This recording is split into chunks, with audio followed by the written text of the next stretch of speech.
Good morning, beloveds. All right. I'm being stared down by a cat. I'm not sure why. She went to the vet on Saturday, and so I have to give her half of a tablet twice a day. She's been really good about it so far. I haven't done it yet this morning. So, all right. It is January 31st. Our title is I Release Every Tension of Mind and Body. And we only have one quote today. It is release and ye shall be relaxed. And that is Luke 6:37. Today I release all thoughts of fear from my mind. Today I lay down the burden of carrying the load of responsibility for life, for myself, or for others. Today I relax all sense of strain.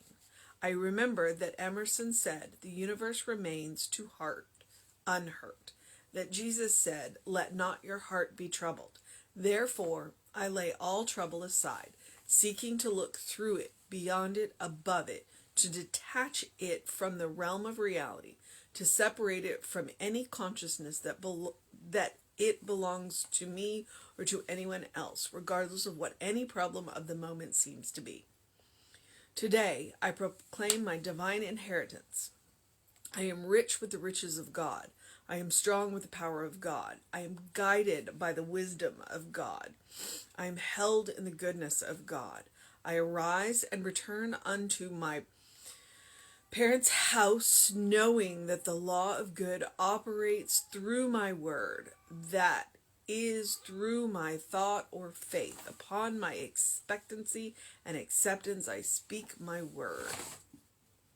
I align myself with the powers of goodness and of right action. I abide in perfect and complete faith in God, in my ever-present good.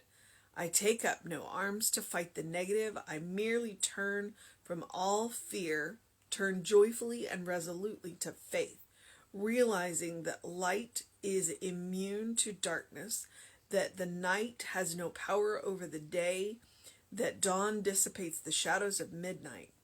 I turn my attention to the light eternal without struggle, realizing that the light shining through the dark places of my consciousness will dissipate them, and that I shall walk in that light in which there is no darkness. Not only shall I walk in this light, I shall radiate it. I shall impart it to others.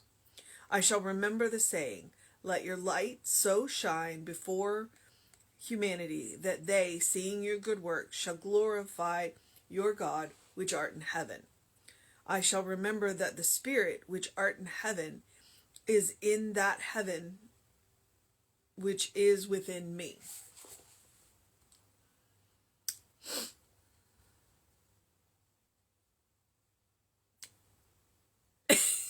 And this is one of those where I'm just going to stop and think about it for a minute. And sometimes I immediately have something to say. And sometimes I have to stop and think about them. This is one of those that I'm going to stop and think about. And I encourage you to stop and think about, which means I'm just going to turn around and go right back through it. Because he said a number of things. And one of the things, we teach personal responsibility in Science of Mind.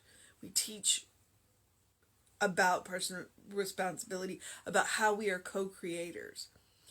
But one of the things, and it gets more and more and more, where we get a little too responsible.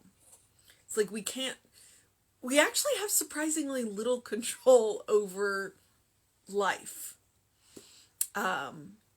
We have a lot of control over the choices that we make.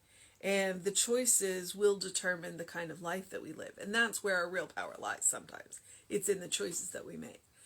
And I think that Ernest was reminding us that, we have no control over the sun rising or setting. And that there's a whole lot about life that we need to lay down at God's feet and understand that God's got this. We can't make the flowers bloom, but we can do things to support that. So it's like, understand what is yours to do. Understand what is ours to do. We are co-creators. We are always at choice. But there are things that are bigger than us. And in those cases, we need to let them go. And understand, hey, you know what? This is bigger than me. And I feel like that's what he's talking about today. And so there's situations that we're going to walk into that we have literally no control over. So what's the point of being afraid? We got to trust that God's got this. All right, so I release every tension of mind and body, which is appropriate for the last day of the month. It's also, we have this tendency in Science of Mind where January is back to the basics. And so I really feel like he's kind of schooled us back to the basics in the beginning of this book, which ironically I'm starting in the middle of, a third of the way through the year. So here we are. I didn't realize that Luke had that release and ye shall be relaxed. It's what we say at the end of every treatment. We release into God's hands.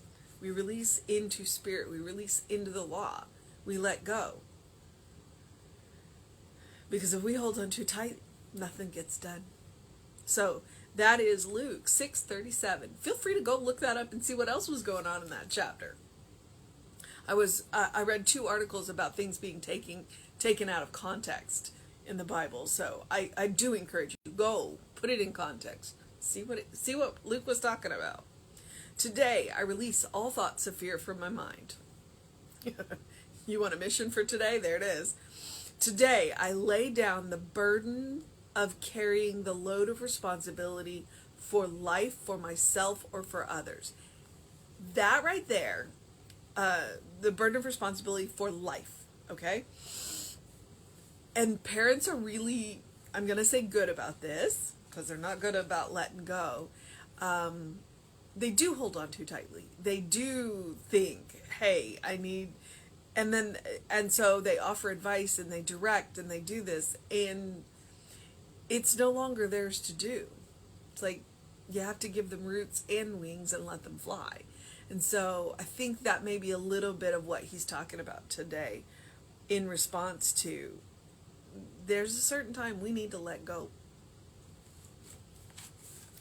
It's not all on us. We can't white knuckle this life. If we white knuckle this life, then we are wasting it. We are wasting it. Because we are not enjoying it. We are not expressing. We are not experiencing if we're white knuckling. We're just trying to get through it. Today, I relax all sense of strain. I remember that Emerson said, the universe remains to heart unhurt. It's Emerson. Take him as you will. That Jesus said, let not your heart be troubled. Therefore, I lay all trouble aside, seeking to look through it, beyond it, above it. To detach it from the realm of reality. To separate it from any consciousness that belongs to me or to anyone else, regardless of what any problem of the moment seems to be. And there's a little bit of that Buddhist detachment in there. Yes. Hayes is commenting. We're trying to look through the troubles of the moment and see the reality behind them. To understand that there's more to it. There's more to it. Life. And I'm gonna, there he is. That's my Hayes. See, yeah. Which is why I'm a little distracted. He's part Maine Coon, so he's huge. Okay. Today I proclaim my divine inheritance. I am rich with the riches of God. I am strong with the power of God. I am guided by the wisdom of God. I am held in the goodness of God. I arise and return to the Spirit's house, knowing that the law of good operates through my world, that through my thought or faith upon my expectancy and acceptance I speak my word.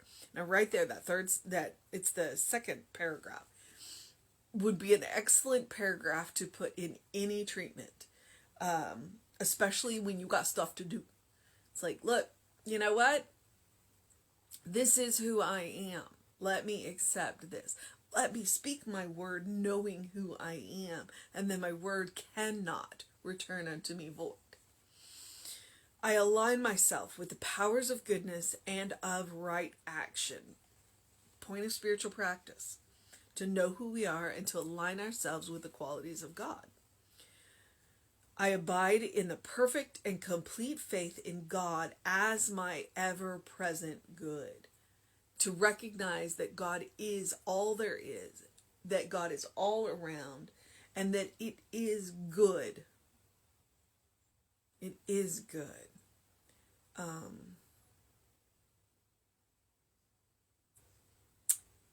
Knowing that the law of good operates through my words, that is, though through my thought or faith upon my... Oh, sorry.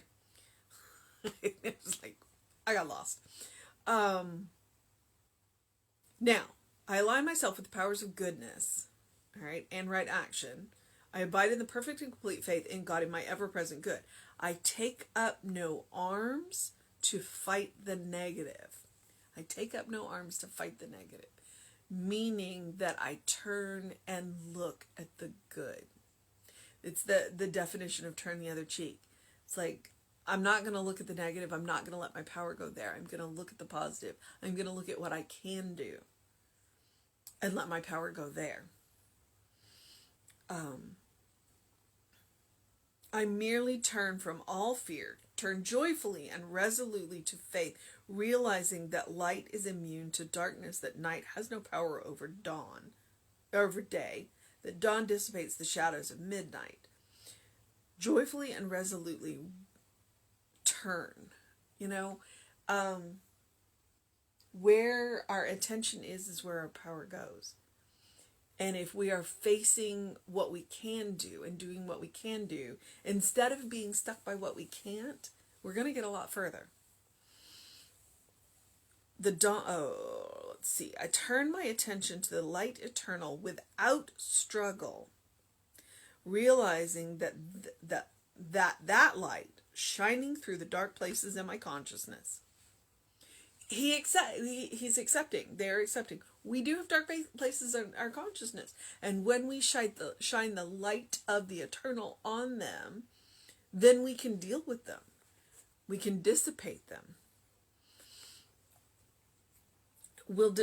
Which is exactly the next line. Will dissipate them, and that I shall walk in the light in which there is no darkness. Not only shall I walk in this light, I shall radiate it. I shall impart it to others. So therein is that call to, it's not a call to arms. It's a call to be the light. It is called to be the good. It's a call to be the love. Honey, I'm almost done. I'll be out of your space in a minute. I shall remember the saying, let your light so shine before humanity that they, seeing your good works, shall glorify your Spirit, your God, which art in heaven. I shall remember that the God which art in heaven is in that heaven which is within me. So the God that we glorify, we carry within us all the time. All right. So there were several versions of missions in here. Releasing thoughts of fear from our mind. But I would say, let's go with this one. The mission today, should we choose to accept it, is to not only walk in the light, but radiate it and impart it to others. And it doesn't mean you have to force them to accept it. It's literally live by example. Be the person that you want other people to be. As Gandhi says, be the change you want to see in the world. So it doesn't mean to go out and proselytize. It doesn't mean to go out and browbeat. It means to go out and do what you need to do. get on with your life, be the best version of yourself that you are, be God's version of yourself, and you share the light. You share the light, you share the love.